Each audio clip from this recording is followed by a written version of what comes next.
wanted to jump on today. I was recently talking to a client. We were talking about contentment and peace of mind, which, when we're talking about emotional reactions, it's a place that we'd like to be, right?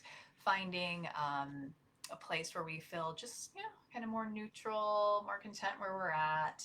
Um, the waves of emotions being more gentle rather than huge ups and downs. And it's easy for us to slip into a place of like inertia or stagnation, even like boredom, I would say, with with peace of mind and contentment. That's not an uncommon thing, and I believe part of it is because our mind likes to think if we are at peace, that means we've made it, right? We don't have to take any more action. Like, we're golden, we're good. Like, we can just chill. Like, just like laying on the beach. Like, that's peace of mind, right? And unfortunately, it's not. If it was, I mean, how many of us have taken beach vacations in the last, you know, year or so? Like, we would all be enlightened beings. But unfortunately, laying on the beach does not make us enlightened beings. So, contentment and peace of mind is actually a very active place. That peace of mind is a mind state. It's not a destination outside of ourselves. So, to me, the real question is, how can I be content in my mind and still do the actions that I'm meant to do, right? We have to do actions every day to take care of the body, right? If we stop doing that, I mean, all hell will break loose, right? Like, we're not brushing our teeth, we'll get cavities. If we're not moving our body, we'll start to have body aches and pains. If we don't sleep, we're not going to get well rested. If we don't eat, right, the body's not going to be nourished. We have to take care of our body. That's just simply one action we have to keep taking, even if we are feeling more at peace and content, right? So, and then we have to do other things, right? It's like, just because you have peace of mind doesn't mean all of a sudden, like, all of your needs are going to be met too, right? We still are in this world. We still need to do our roles and the duties of those roles, and participate in society, right? If not, then you might choose to like drop everything and go become a monk. But most of us are not. That's not what we actually really want, right? Like, we're here participating. You might have we have families, got jobs, all of that. So as a householder, being content or having peace of mind still requires us to do these things.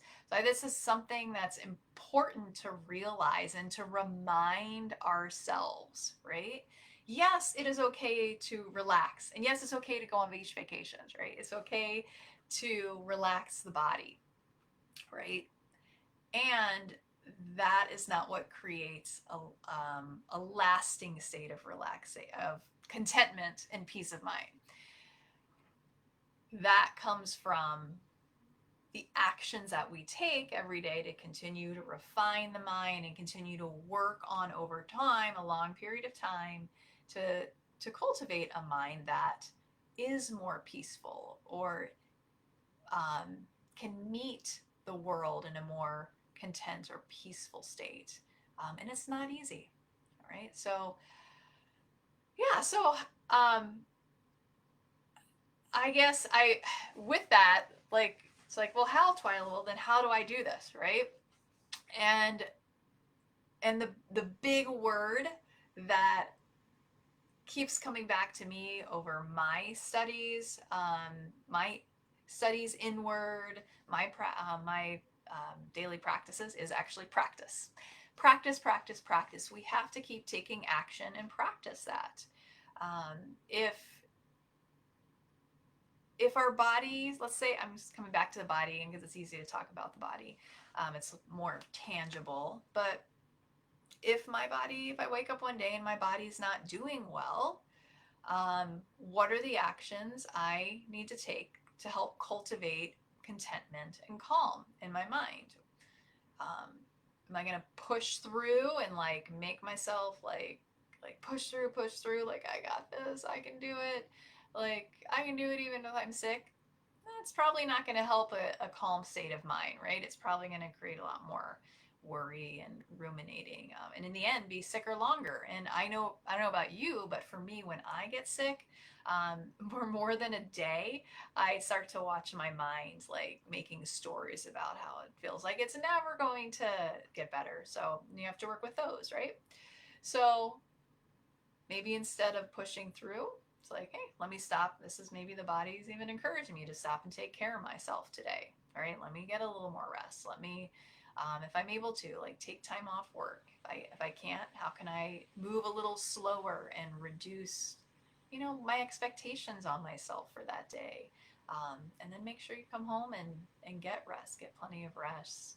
Um, ask for people around you to help support you, all of that.